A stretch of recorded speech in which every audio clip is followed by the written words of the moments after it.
I hope he does have time for that at the end, because I don't know that much about his other travels. But I did meet Alvaro one time many years ago. Barbara and I were walking at Burley Murray State Park in that county, and I believe Alvaro was with a birding group, and we chatted and said, "Well, here's a seagoing man on land." So anyhow, I hope you enjoy his program. I'm looking forward to seeing the birds that he can show us, and also laying out the topography of that area of the Pacific. So I wanted to also mention that we are going to take a photo. So if you go to gallery view, and if you look at the birdie, I'm going to take a photo. Ready? Are you ready, Barbie? You want to come in? Yeah. Okay, 3, 2, 1, and print. There it is. And I'll share it with you later, Alvaro. We usually put this up on Facebook. I did have everybody muted. I appreciate that. There's two ways that we're going to do questions. The first way is, as you think of something, put it in the chat room. We'll save it for later. And if you can't think of it at the end of the program, we'll leave some time at the end. So we are recording and we are ready to go. Alvaro, you can share your screen and begin. Okay, let's see here. All right. Hopefully you're seeing that, Sal. Thank you very much for the introduction and for the invitation to come and talk to you about pelagic birding, which of course is not that far away for you folks. You gotta feel a little lucky in a sense that, you know, we have one of the best places on earth for offshore birding right here in California. And, you know, if you live in Ohio or somewhere else, you don't get to partake as easily as somebody who lives in the state. So keep that in mind. It is a wonderful, although sometimes, you know, difficult type of birding, of course. Let me see here. So one thing we have to do is remind ourselves as land-based birders that most of our world is actually ocean, right? Oh, And I don't think so. well, I think somebody's unmuted there. Sorry. Yep. Please mute. Thank you.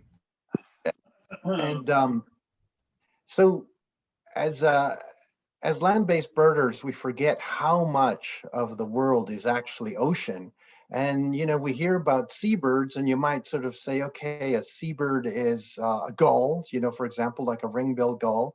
And there's an element of that that's perfectly true. You know, Western gull spends most of his time, you know, right around the coast or on the ocean. But when we think about real pelagic birds, or the offshore species, the ones that you can't see easily from land, sometimes some of these species you really don't see from land at all. I mean, it's incredibly lucky to ever see some of these things from land. This fork-tailed storm petrel here on the right, a few years ago, there were a few of them that were visible from the coast, and that made a, you know, it was big news in the birding world. A lot of people went to photograph them in Pacifica and so forth. Same thing, you know, when a Sabin's gull winds up in an interior reservoir or somewhere along the coast, it's not an everyday thing. But some of these birds are actually relatively common, if not abundant, you know, when you get out on a boat and go and see them offshore. Now, this funny map is a map of multiple species of pelagic birds that are being tracked over the years, you know, with satellite tracking devices and so forth. And each one of them's made a path of a different color. So each species is in a different color. And you get the sense that for the most part, these ocean birds are actually covering all of the oceans.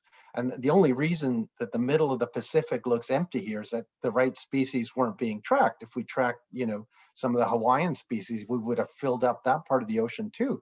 So they are everywhere. And it's just us being land-based who don't get to enjoy them or realize how many of these birds are out there.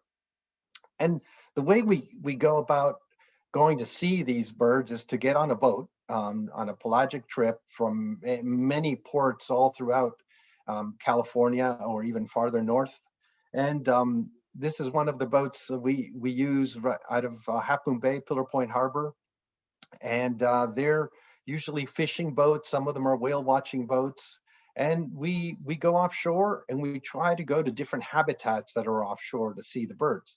So what I mean by habitats, for example, this is another boat we use, the Huli Cat.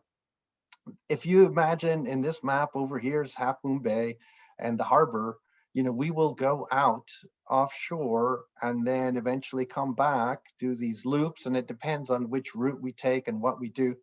But you'll see that there are these canyons offshore and deeper water as you get further offshore. So much of the water up until about this line here is roughly, just under 100 to 300 feet deep. And then as soon as you get off here, what they call the continental shelf, it becomes thousands of feet deep.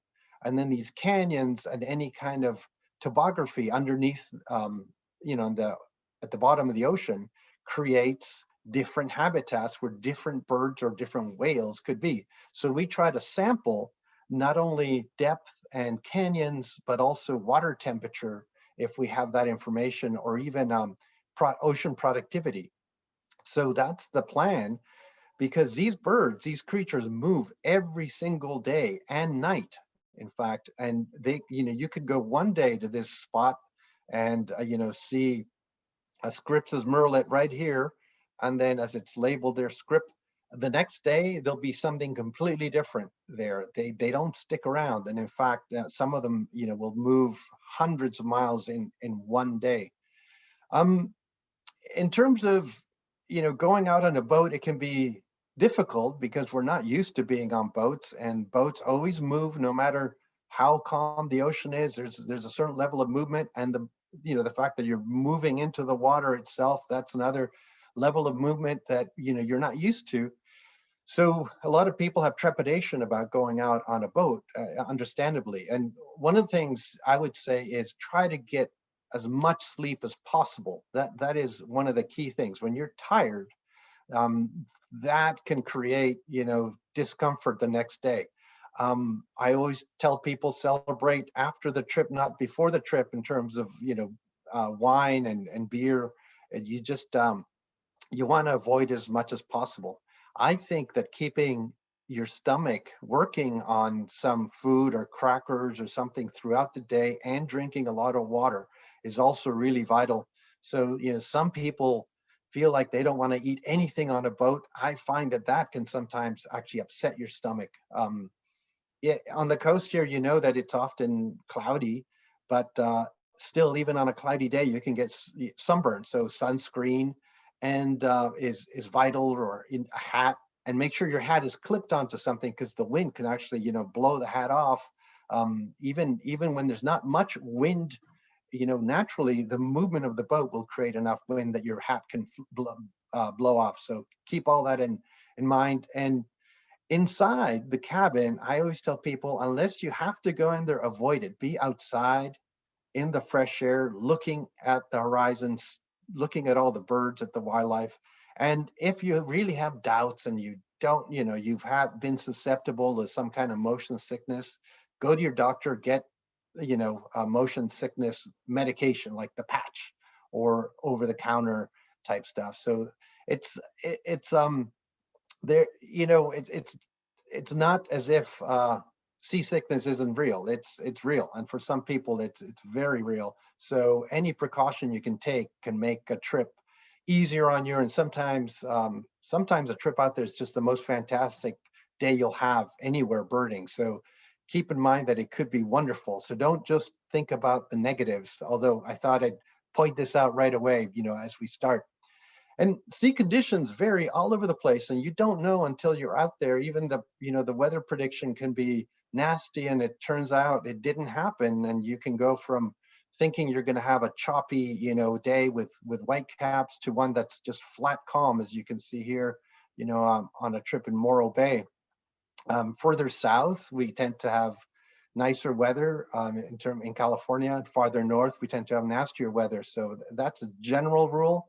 And in the fall, we tend to have generally the nicest weather, but day-to-day fluctuations are so much that you just don't you can't know what the weather's going to be until you're out there. And this is a photograph that's real. This is one of the boats that we do go out on in Half Moon Bay, but it was filmed while they were filming the movie Chasing Mavericks. The Huli Cat got in the wave, in the actual Mavericks wave off of Half Moon Bay, and they filmed it for the movie. Nobody was hurt. One of the surfers actually went flying off the back when this happened. So we try to avoid this kind of excitement. But, you know, like I said, the boat does move, and it all depends on wind, the swell, and not only the height of the waves, but how widely spaced they are. You can actually have very high swell. If it's very widely spaced, you hardly feel it.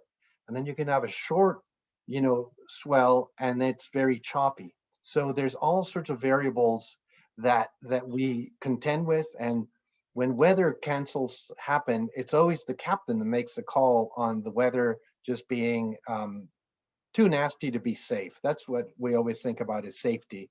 But you know, when you get out there, though, you can have these amazing encounters with just incredible creatures like black-footed albatross. When we head out to the continental shelf on a good day, we will see black-footed albatross.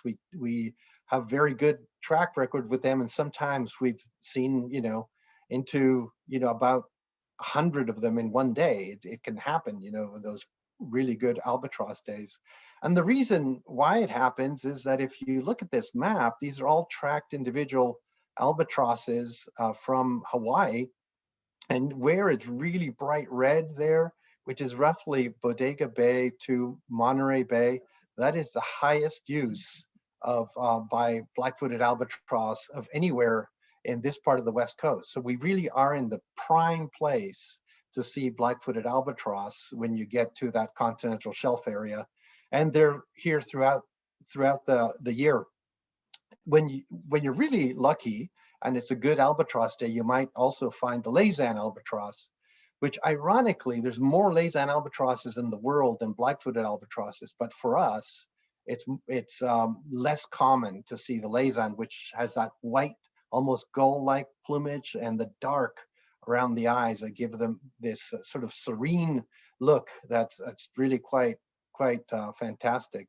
And if you have heard of the Laysan albatross in the past, you might have heard of it because the oldest known bird on Earth, she's 7 years old now, Wisdom, is Laysan albatross that nests on Midway in the Northwest Hawaiian Islands. And you see the bird has a plastic band there that, you know, lets you know that it's Wisdom. It's got a, you know, special number. So they see her every year come in, or, you know, and raises a chick and looks no older than when she was in her 30s. That's one of the beautiful things about birds. They don't senesce like people do. They stay looking youthful for their entire life. One of the cool stories also about Wisdom is that the person who realized she was this old was a guy called Chandler Robbins. Chandler Robbins is the main author of the Golden Guide to Birds. If you know the Golden Guide, Chan Robbins was the person who put that together.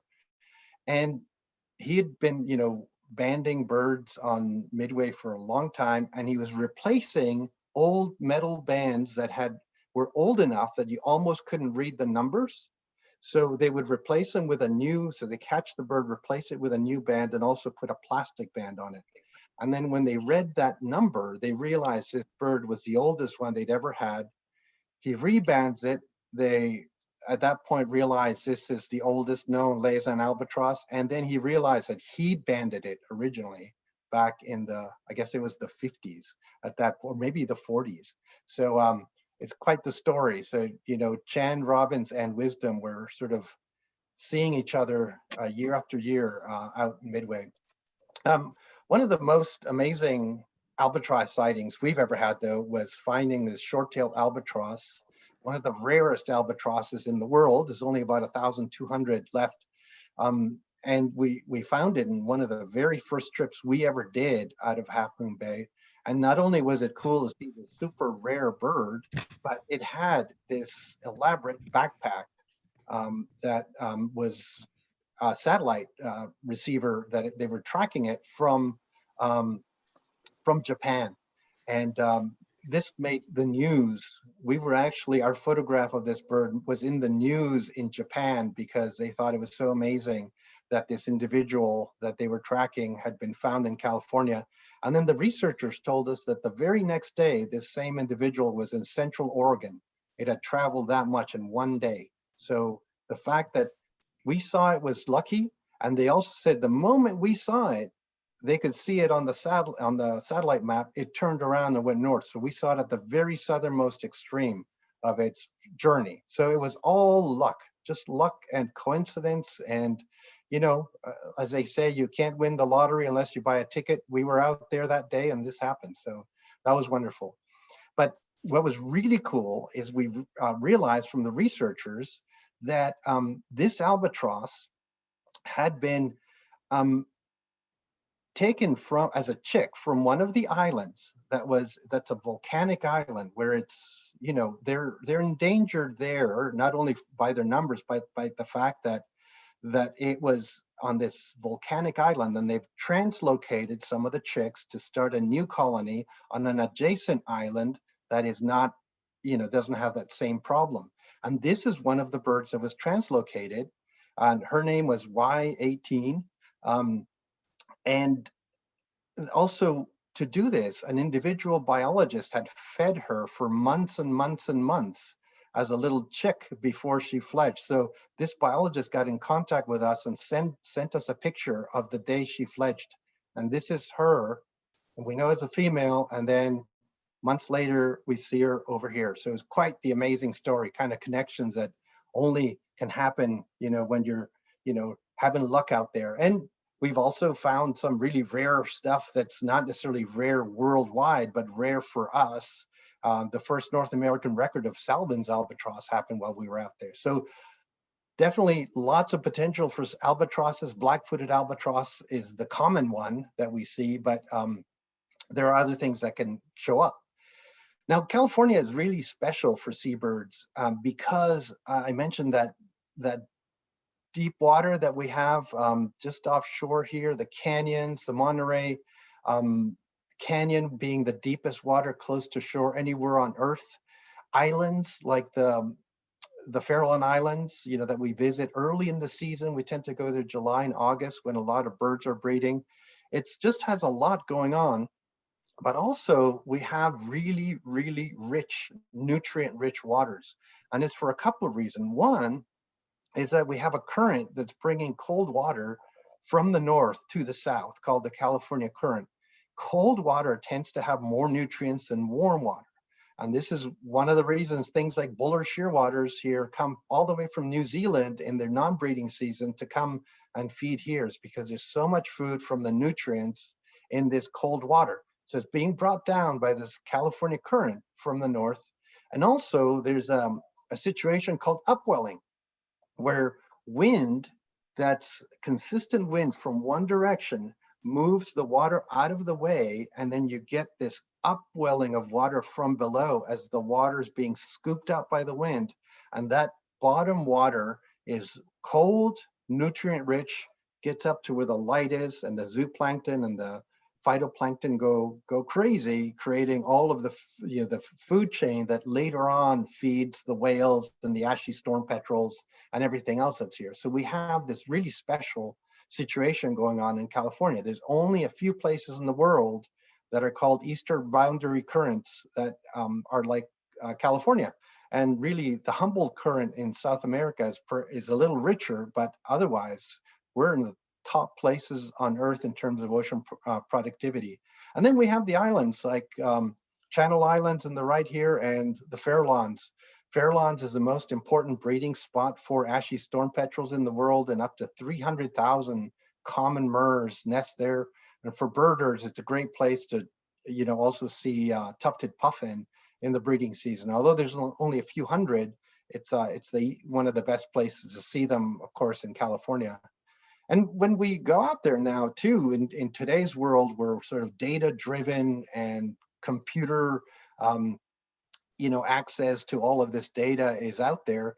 We can get information from satellites that tell us the water temperature. Here, the warmer water is red and the colder water is blue. We can see where, you know, water temperatures meet, and those are two different habitats. We also have this map over here with the green and the orange, and this is chlorophyll that's being detected by the satellites, and that is ocean productivity. So we can know where the productivity is, where the cold water is, where the deep water is, and then plan a trip based on all this information. So that's kind of a basic aspect of the ecology of things out there. But now let's just go through some of these species. I've already showed you albatrosses. I'm going to show you a few shearwater, storm petrels, alcids, which are the murres and puffins, and gulls, skuas, phalaropes, just a little sampling, not every single species that are out there. But our default shearwater, the one that is most common during the times that we go out there, is the sooty shearwater. It's a dark shearwater with a little pale on the underwings, very pointy looking. And they, you know, people who haven't been out there always say, well, how am I going to know it's a shearwater and not a gull?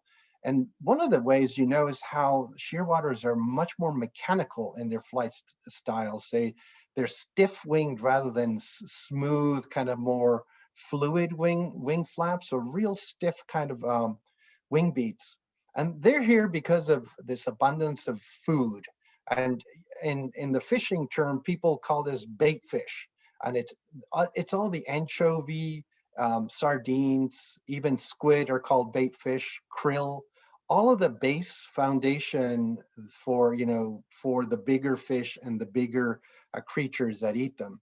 So they need to have high densities of bait. And most times it's anchovy around here in the last few years. And that's why they come here, and they come here in the thousands, tens of thousands, sometimes hundreds of thousands of sooty shearwaters. They breed in the southern hemisphere, and then they come here in the non-breeding season, molt their feathers, and also fatten up. So they get fat here and then fly down to Chile or New Zealand with that body fat, and then go and breed down there. Just wanted to show you this island in Chile called Isla Guafo. And Isla Guafo is the biggest colony of sooty shearwaters on Earth. There are 7 million shearwaters that actually nest on this one island. And it's for sale. So there's groups that are, I think, contemplating buying the island to make it into a park, a national park, in order to preserve sooty shearwaters. And this is the type of migrations that they make. These are individuals from New Zealand, and they will actually sometimes go all the way to South America and then do figure-8 patterns like this as they move across the oceans, from the breeding season down here in our winter, the southern summer, that's when they breed, and then they get up here in March and into October, and then by the time November rolls around, they're down south again. And here's a good view of that pale area under the wings of the sooty shearwater. But it's the one that you sort of want to learn, because it's the standard shearwater that's out there. And then it gives you a reference point for bigger, paler bellied shearwaters, like the pink-footed with its, although it does have kind of orangey pink feet, you're going to notice this pale base bill before you notice the feet, and the fact that it has a white belly, bigger than the sooty, and the real elegant looking and very pointy tailed and slim buller shearwater. That's one of my favorites, because it also has this beautiful kind of pattern of gray and black on the upper wings. At times when the water is warm, the black-vented shearwater reaches us here. They're more likely from Monterey Bay south, and they tend to be later in the season that we see them. So October is one of the best times to look for black-vented shearwaters, late in the season. And they're smaller and quicker flapping and also white-bellied, like the sooties.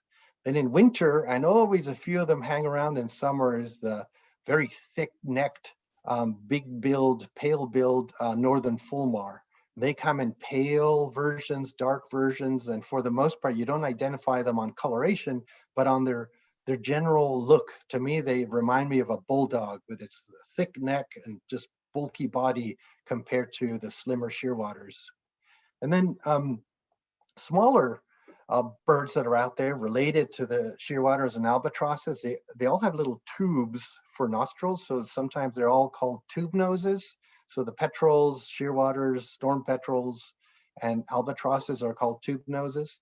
So the small ones, and they're bigger than a swallow, but in the ocean, they actually look pretty tiny, and they can be some of the hardest to get a good look at are the storm petrels. This is the fork-tailed storm petrel, which is a gray, very gray and kind of thick set storm petrel with actually a pretty good fork on the tail. And then there are others like the Wilson storm petrel that has this white band and has a more swallow-like flight. And then the ashy storm petrel that actually breeds on the Farallones. And Farallones are in fact one of the most important breeding spot for the ashy storm petrel. What is interesting though is that these two different storm petrels now are considered different families. So the genetic work that's been done has said that there's a group we call now the southern storm petrels, which include the Wilsons and many species in the southern hemisphere, and then the northern storm petrels, which includes the ashy, fork-tailed, and various others. So even though they look very much alike, the genetics suggests that they're actually two different families now of storm petrels, and they will mix together. So in fact, finding flocks of storm petrels is key when you get out there. And you'll see like this grayer looking one in there, that's a fork-tail. There's a fork-tail there, fork-tail there. These darker ones are actually the ashy. And then there's one with a white rump over here. If you see that, actually that is Wilson. So here's three species of storm petrel all together. And that's a really great day when you can find flocks of storm petrels, and they're not always out there, but key time to look for them is roughly in the fall, I would say from August into September. Those are the best times to try to find storm petrel flocks, and usually in Hapun Bay or Bodega Bay. Water temperature influences what species you see out there. So if there's warmer water, the more southern species will come up. So this is an ashy storm petrel with this pale underwing and slightly grayer look.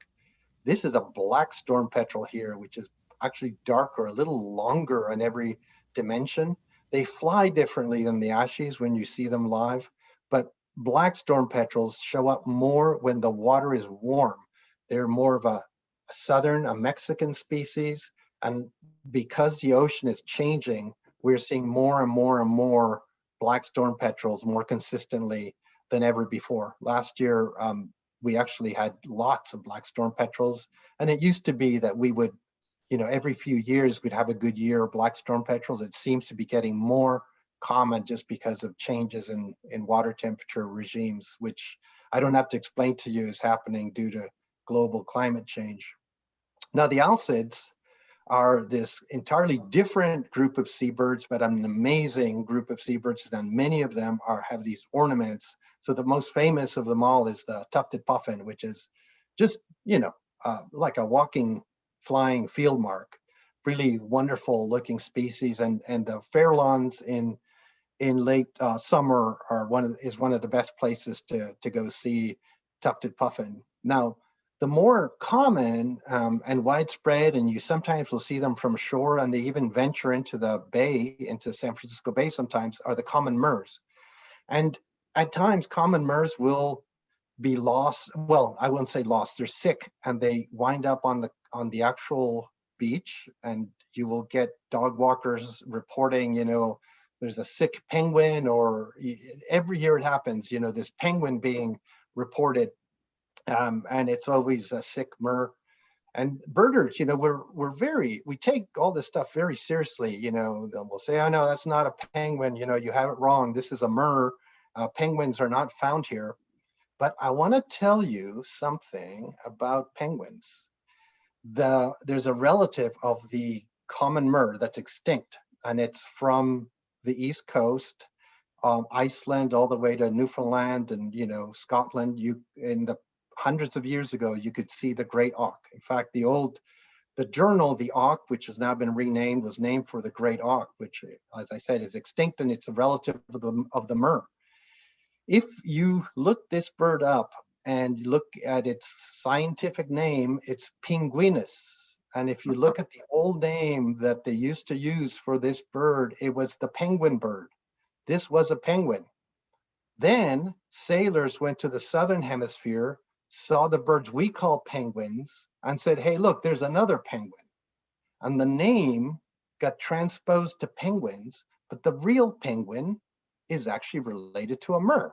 So in fact, when somebody says, hey, look, a penguin, you could say, well, you would have been right 300 years ago, but but now the name's been transposed to what we now know as penguins. But this is the original penguin, and unfortunately, it's not with us anymore. And you can see the great auk has these little tiny wings. It was flightless. That was one of the reasons it was so easy to hunt and why it went extinct. The common murre has slightly bigger wings, but it's still not a wonderful flyer. It has wings that are sort of half good for flying and half good for diving, to actually swim underwater. But they're abundant, hundreds of thousands on the Farallon Islands. And when you see them out and about, you can see them in big flocks. They're dark-headed in the summer. They become white-headed by the fall. And the juveniles are also white-headed like this with pale flanks. And what's interesting is that the young hatch and eventually jump into the water before they can fly. And because it's safer for them to be in the water than on an island with all of those predatory gulls, and they will follow their father out offshore, and they'll hang out with their father for months and months. So dad is the one that takes care of the young murre, and they have this really unique way of life where the bird leaves before it can fly. Other alcids that you can see out there are the Cassin's auklet. Cassin's auklet is a gray bird with white eyes when they're adults. This is the juvenile. And they have a little funny stubby bill that they specialize on feeding on krill. So when there are a lot of Cassin's auklets around, where sometimes there's hundreds of them, you should look for the other krill feeder, which is the blue whale. They actually associate. When you see a lot of Cassin's auklets, it's the right food. Blue whale could be around. So we always use anything that can inform us about what's out there. We will take it when we're out offshore. And marble murrelet is another alcid, so related to the murres and puffins, but it is only found very close to the shore. So within a mile of shore. They're not very common. In fact, this is a species that's threatened or endangered depending on which state you're in. And it is a unique seabird in a very different way because it nests on old growth trees. So here's a marble murrelet on a nest. So it needs big old redwoods and other big trees to nest in. And that's one of the reasons that they've become so rare. Some of these big trees have been harvested throughout British Columbia, Alaska, and so forth, and they're not nearly as common as they used to be. But Half Moon Bay is one of the good places to see marble murrelet. Usually right at the start of the trips is when we look for them. And then to me, people love the puffin because it has these vivid colors, but there's something so elegant and beautiful of a pigeon guillemot, just the black and white, almost like this, tuxedo that it's wearing. And then it has these crazy orange red feet. And then if they yawn at you, the inside of the mouth is just as vivid orange red. So they have a lot going on, and they're actually often quite easy to see close to shore at the harbor or Farallon Islands. So they don't go into the deep water. They like to be close to shore. And then very tricky is when you see these youngsters that get a lot of white underneath, and then people don't know what they are, but indeed they're juvenile pigeon guillemots. The rhinoceros auklet has a great name because it does have this rhino horn, and they are related to puffins. So you can almost see the puffin-shaped bill. It's sort of not quite as big, but they're one of the relatives of the puffins. More towards the gulls are the Jaegers, and I won't go into the details of the three Jaegers because they can be hard to identify when they're young or molting. But we have three sizes. The smallest is the long-tailed, the medium size is the parasitic, and the biggest one is the Pomeranian. When they're breeding, they have different tail tail types. The Pomeranian has this sort of spoon-shaped tail, which makes it kind of obvious if it ever has that tail. And then there's a larger relative that is less common, the South Polar skua, that will visit us every so often.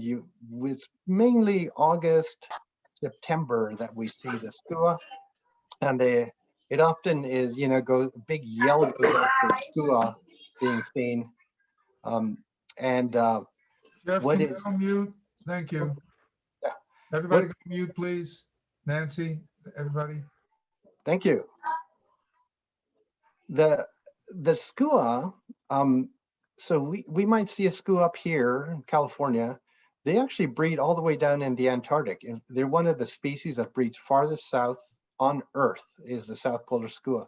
But what I think is amazing is that you can have on the Antarctic Peninsula a pair of skuas where the male winters in the Pacific and the female winters in the Atlantic. They split up the oceans. And it's kind of random. These birds that have been tracked, one of them could go, to a completely different place from its Antarctic breeding ground. So it's always fun to see them. And there are some, like you mentioned, the gulls that are on the coast, but there are some species that are gulls or terns that are more pelagic. We do have common terns, Arctic terns, kittiwakes, and also the Sabin's gull. So the Sabin's gull here, an adult and a youngster with the big white triangle on the wing, they're truly pelagic, and they spend all of their time when they're not breeding out at sea. So they breed in the Arctic and then migrate down to South America and spend their time offshore from Peru and Chile. The Arctic tern has a migration that's just a little bit longer than that sooty shearwater migration that I showed you. And in fact, the longest migration known of any bird on Earth is an Arctic tern migration. And they will actually go from the Arctic to the Antarctic and even start going east and west in their movements like this. They're pretty serious migrants. So if you put it all together, 44,000 miles round trip, and then you add it all up, a 30-year lifespan, they can fly the distance of 3 return trips to the moon in their lifetime. That's the level of flight that they do. And also, because they're going from Arctic in the summer to Antarctic in the summer, they see more daylight than any other creature on Earth.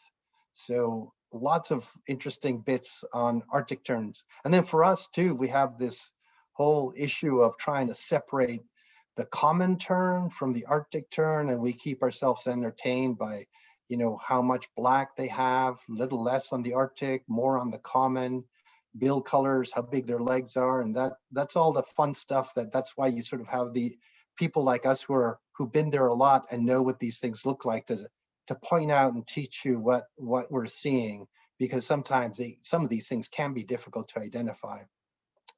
There are other pelagic birds, and some of them aren't pelagic at all, even though they're called pelagic.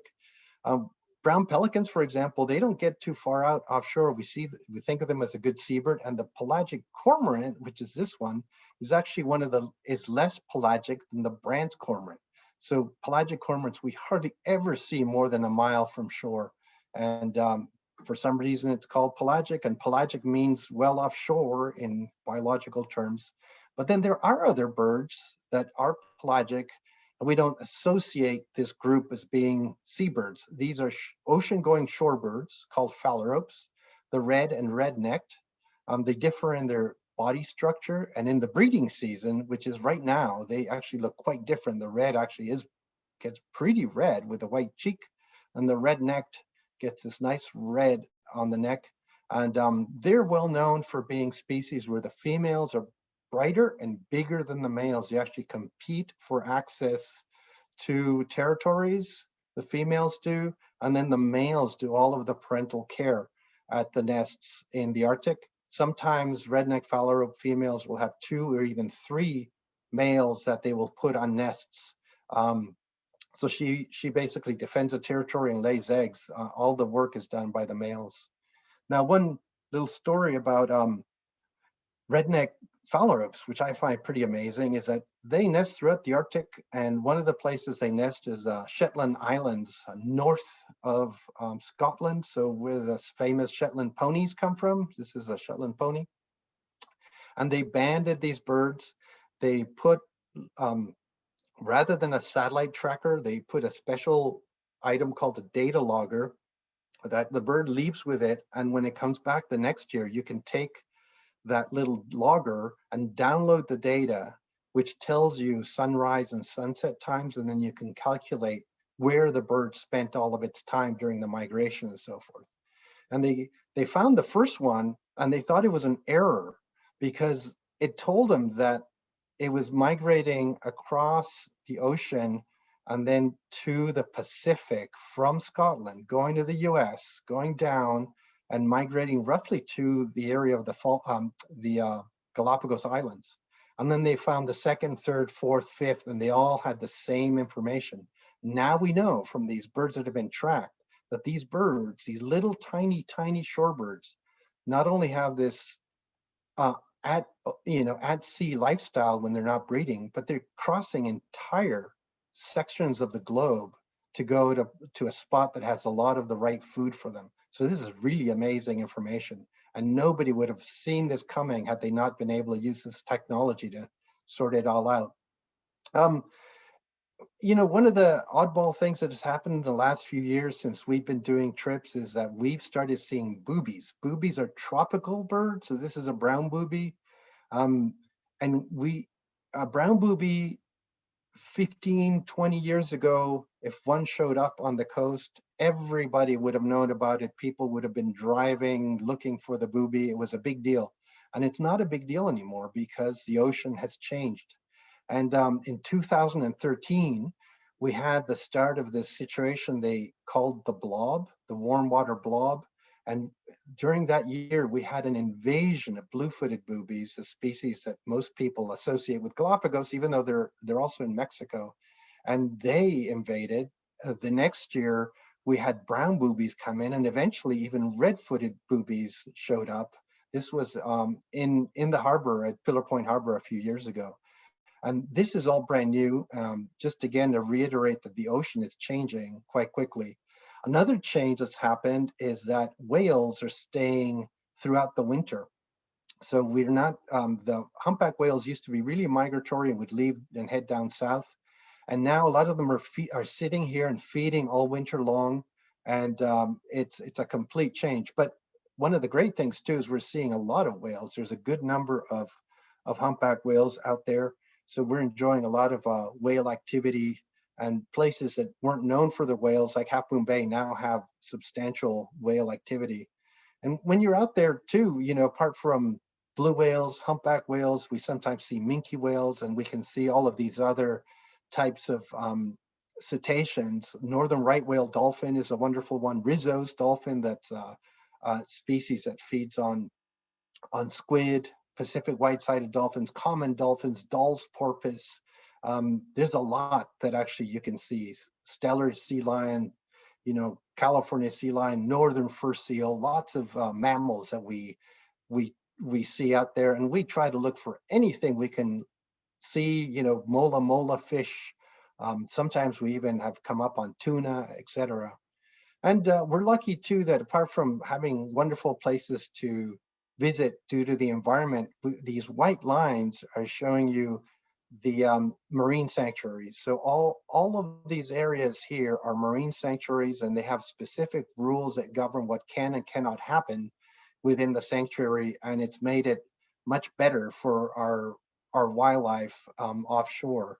So we're lucky that in California we have also these protections.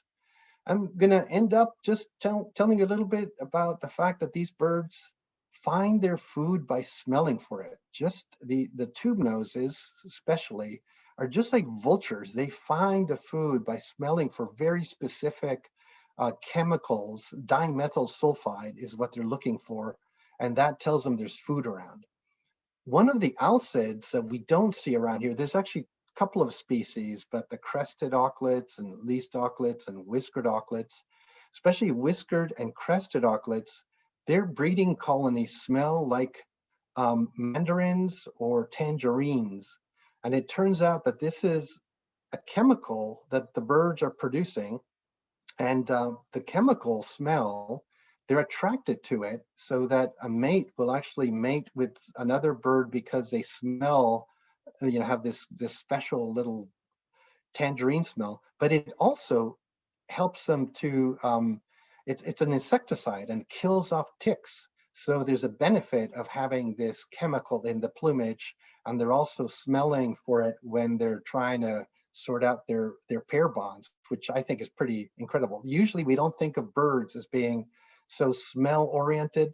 Some of the tube noses will actually recognize their island by the smell, and also their mates and their nests by the smell. And I'll just end with this last little thing. One of the most amazing things that ever happened to me as a birder. Now, I've been involved with birds in Chile for a long time. I was born in the country of Chile and, been birding there for a long time. But a few years ago, we actually were able to see this storm petrel that looked a little bit like this Elliott storm petrel here with the white belly. It looks a little bit like the Wilson storm petrel. And during a tour, we found these storm petrels that were not quite right. They had too much white on the belly and they were in the wrong water temperature. We realized some other people had seen them. And we eventually named a brand new species of storm petrel along the team was led by Peter Harrison, who's actually bringing out a brand new book on seabirds as we speak. He's sort of the guru, seabird guru. The first person to ever write a book on seabirds, a field guide, was Peter Harrison in the 80s. I was able to work with him to publish this new species of storm petrel, which we call the Pincoya storm petrel in Chile. Here's a picture of it and what the habitat looks like. Now we're doing genetic work and we're confirming that it's indeed a different lineage of storm petrels. So it's not just funny looking and different to our eyes, it actually is different in life. And that has been one of the most amazing situations that I've ever been involved in, because you don't know the feeling. It's one thing to find a rare bird or a cool thing that you've never seen before, but the feeling of seeing something that you realize actually you shouldn't be seeing because it's not in the books. That was one of the most amazing things that when I realized what was going on and we put it all together, it was really quite shocking, and still tells you that there are mysteries out there. There's wonderful stuff to be learned out there, and a lot of it is out in the ocean. So hopefully this will give you a little taste of what it's like out there, and maybe next time, who knows, we could come up on something super rare like a red-tailed tropic bird, and you can share in the discovery of what it is to be out there looking for ocean birds. So thank you very much. And here's also, Sal, you wanted to know some of the places we go here, places that we're going to in the future: Chile, Colombia, etc., in the next couple of years. So thank you. No. Okay, I'm unmuted now. Okay, you can go back to the group again. Alvaro, you could stop sharing your screen and we'll talk a little bit. Let me grab a drink of water here. Asking where birds and wine are. Yeah, here we go. Stop share. Stop sharing. Okay, now all of you can unmute yourselves and give them a round of applause here so you can hear it. We're unmuted.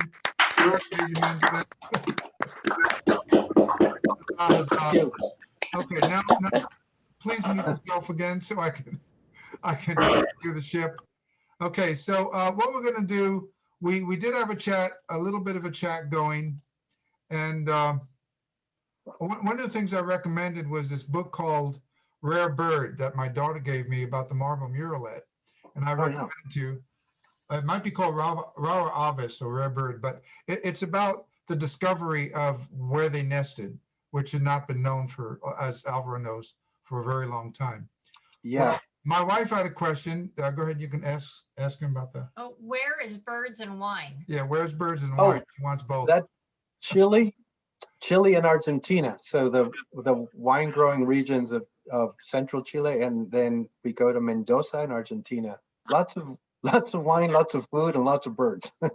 Not necessarily in that order. I'm going to let other people talk here in a second, but I want to finish a couple of things.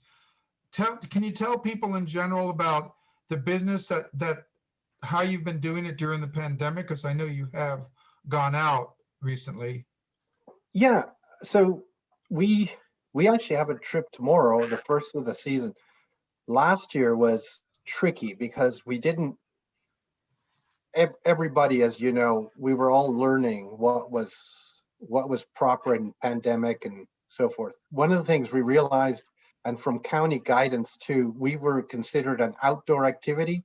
So we were trying to get people to be outside on the boat, and we also decreased the number on the boat to less than half of the total participants, so that if you had to, have everybody kind of 6 feet away from each other, you could. Obviously, on a boat, you can't manage all that all the time. People don't want to be wet on one side of the boat, and we had to.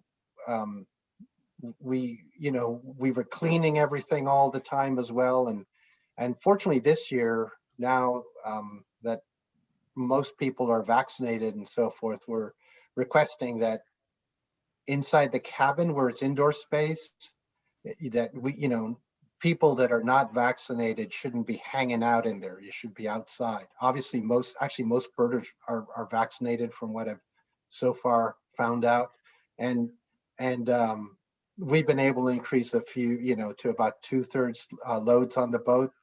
So that is, it's impacted a few things. I think people have actually enjoyed having fewer people on a boat. But it does mean we've had to increase the prices a bit. And for the most part, I think people have preferred the smaller loads. I know if you've been on boat trips in the past, sometimes it could seem like they were, packed to the gills. And we're going to avoid that from, especially this year. And I think long term, just because the experience has been better. Oh. So it's already difficult enough to be on a boat. You don't necessarily want to be there with a ton of people. Well, I hope that we have some future customers here on these screens. Please think about it. I've been thinking about that fork-tailed storm petrel for a long time. That's one I still don't have, And I think you said something like September is a good month for that, right? Yeah. Late July, Late July. August, and September. Okay. Well, I'm going to let other people step in if they like. You can either, if you have a question for Alvaro, and we'll take one per person for a little while here, if there are just a few, and you can just simply unmute yourself or place your finger on the space bar to unmute yourself. Anybody out there have a specific question?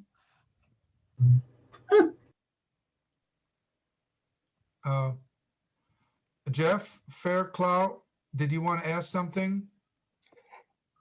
Did you have a question, Jeff? No? Okay, I'm seeing you in the screen, so. They know me. They can ask questions anytime, I think. All right. Well, a question that others might be interested in. Okay, good. Well, it was a really good program, Alvaro. I learned a lot about particularly tracking the birds through the water, which is something we don't get to see. And we wish you good success with your adventures. So it's just exactly the name that it should be, because on any adventures you can get wet or something could happen. So that happens out at sea. We've been sprayed and all of that. Yeah. Yeah, and you would like to have the adventures stay to the manageable amount. We keep people safe, but sometimes a bit of adventure. Yeah, it can be an adventure. Wrap up your optics and try not to get seasick. But it's just great to go out. If anybody here has not gone on a pelagic, I would definitely recommend it. If not out of Half Moon Bay, maybe Monterey. You'll see birds that, like he said, you'll never see elsewhere. Right. So thank you all very much for joining. I counted everybody's spouse, so we got 32 people that came on board here. I'm very pleased with that. And Alvaro and I are going to hang back a little bit. So if there are no further questions, I did have two things to say about our chapter before you all leave.